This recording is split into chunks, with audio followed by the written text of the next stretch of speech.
मेरे प्रियो, मैं आप सबों को आज के इस दैनिक वचन में प्रभु यीशु नासरी के नाम से स्वागत करता हूँ। आज मेरे प्रियो, हम परमेश्वर के वचन से कुछ ऐसी बातों को जानेंगे जो हमें फलवंत होने के विषय में कहता है। हम देखते हैं कि बीज बोने वाला बीज बोता है, वो बहुत स्ट्रगल करता है, लेकिन वो ये बात को विचारता रहता है कि यार मैं बीज बोता हूँ लेकिन कुछ फल को मैं नहीं देख पाता, और ये क्यों और कैसे।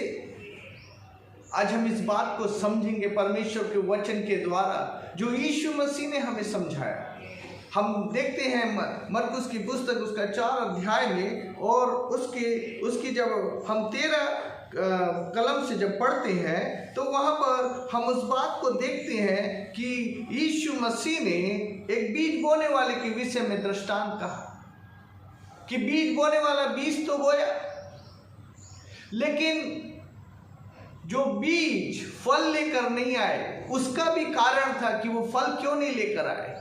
ऐसा नहीं कि बीज बोने वाले ने गलत बीज बोया, ऐसा भी नहीं कि बीज बोने वाले ने बीज बोने में आलसी किया, लेकिन हम परमेश्वर के वचन में हम देखते हैं कि बहुत कम बीज फल लेकर आए, और कम बीज फल लेकर आए तो वो क्यों फल लेकर आए और बाकी के बीज फल क्यों नहीं लेकर आए। हम हमेशा इस बात को सोचते रहते हैं कि अरे हम तो बीज बोए, और हम अपेक्षा करते रहते कि फल हम उसमें से प्राप्त करें, लेकिन नहीं मेरे प्रियो, परमेश्वर का वचन हमें यहाँ पर कुछ बातों को बताता है जिसे हमें समझना है, जानना है, सीखना है। और यदि अगर अपन मरकुस 4 अध्याय और उसकी जब अपन 17 कलम से जब अपन पढ़ते हैं तो परमेश्वर का वचन कहता है, परंतु अपने भीतर जड़ न रखने के कारण वे थोड़े ही दिनों के लिए रहते हैं। इसके बाद जब वचन के कारण उन पर कलेश या उपद्रव होता है तो वे तुरंत ठोकर खाते हैं। जो झाड़ियों में बोए गए ये वे हैं जिन्होंने वचन सुना, और संसार की चिंता और धन का धोखा और अन्य वस्तु का लोभ उनमें समाकर वचन को दबा देता है और वो निष्फल रह जाते हैं। तो परमेश्वर का वचन हमें 3 बातों के विषय में बताता है। परमेश्वर का वचन कहता है कि बीज बोने वाले ने बीज तो बोया, लेकिन उसमें रुकावटें क्या है। और यहाँ परमेश्वर का वचन कहता है कि और संसार की चिंता। हालेलुया। मेरे प्रियो, हम इस बात को जानते हैं कि परमेश्वर हमारी चिंता करता है। हम इस बात को जानते हैं कि परमेश्वर हमारे लिए सब कुछ करता है, लेकिन यहाँ पर हम उस बात को देखते हैं जो वचन बोने वाला होता है, और वचन जब बोता है तो जो जहाँ पर वचन वो जिस भूमि पर गिरता है वो भूमि के विषय में बताया गया है कि वो क्या करने लगता है, संसार की चिंता। मनुष्य संसार से प्रेम रखता है, और वचन हमें सिखाता है कि जो संसार से प्रेम रखता है वो परमेश्वर से बैर करता है। आज लोगों को संसार की बातों की बहुत सी चिंता फिक्र रहती है। अरे संसार हमारे बारे में क्या करेगा, हम संसार में क्या करेंगे, हम कैसे अपने आप को पॉपुलर बनाएंगे, हम क्या क्या करेंगे, संसार के लोग हमारे विषय में क्या बात करेंगे। हम संसार की बातों को ज़्यादा विचारते हैं, और इसलिए परमेश्वर का वचन कहता है जो परमेश्वर का वचन जीवित है और वो मनुष्य को जीवन देता है, उस जीवन के वचन को हम क्या करते हैं, हम उसको दबा देते और हम संसार की बातों में हम ज़्यादा लग जाते हैं। तो पहली बात, हमारे जीवन में यदि हम फलवंत नहीं हो पा रहे हैं तो पहली चीज है कि हम संसार की चिंता में पड़े हुए हैं, और संसार की चिंता के कारण हम अपने जीवन में उस फल को नहीं देख पाते हैं। दूसरी बात यहाँ पर हम देखते हैं, वचन कहता है कि संसार की चिंता और धन का धोखा। धन का धोखा। मेरे प्रियो, परमेश्वर ने जब उत्पत्ति किया, मनुष्य को अपनी समानता स्वरूपता में बनाया, उसने उसको सोना, चांदी, पैसा, हीरे जवाहरात ये सब नहीं दिया, लेकिन परमेश्वर ने उसको वो बातों को दिया जिसकी लोग आज क्या करते हैं, आज वैल्यू नहीं करते हैं। वो सोचते हैं अगर किसी के पास संसार का धन है तो वो व्यक्ति अच्छा है, वो व्यक्ति के पास सब कुछ है। लेकिन नहीं मेरे प्रियो, परमेश्वर का वचन कहता है कि वो पैसों का लोभ मनुष्य को क्या करता है, मृत्यु की ओर लेकर जाता है। और पैसों के चक्कर में, धन के चक्कर में वो अपने जीवन को गंवा देता है। और इसलिए परमेश्वर का वचन कहता है कि अगर मनुष्य जगत को प्राप्त कर ले और अपनी आत्मा को खो दे तो उसे क्या लाभ होगा। आज हर एक लोग धनी बनना चाहते हैं, हर एक लोग हर एक शौक को पूरा करना चाहते हैं। लेकिन मेरे प्रियो, परमेश्वर का वचन हमें कहता है, हम देखते हैं जब यीशु मसीह ने चेलों को बनाया, उनके पास गया, उन्होंने अपना सब कुछ छोड़कर यीशु के पीछे हो लिए। एक धनी व्यक्ति दौड़कर यीशु के पास आया और उसने कहा, मैं अनंत जीवन पाने के लिए क्या करूं। उसने कहा कि तू अपना सब कंगालों को दे दे और तू क्या कर, मेरे पीछे हो ले, तुझे स्वर्ग में बड़ा धन मिलेगा। और परमेश्वर का वचन कहता है कि वो बड़ा उदास होके उसके पास से चला गया। आज मेरे प्रियो, हम परमेश्वर के वचन को कम, लेकिन संसार की उस धन संपत्ति को ज्यादा हम प्रेम करते हैं। और इसलिए हम इस बात को देखते हैं कि संसार के उस धन और धोखे के कारण हम अपने जीवन में उन्नति नहीं कर पाते हैं। तीसरी बात यहाँ पर हम देखते हैं, वचन कहता है कि और अन्य वस्तुओं का लोभ उनमें समाकर वचन को दबा देता है।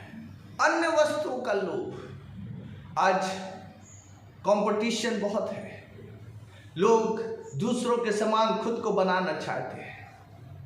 अरे वो इतने 50 लाख की गाड़ी में घूमता, मैं भी 50 उससे भी ज़्यादा महंगी गाड़ी में मैं भी चलूँगा।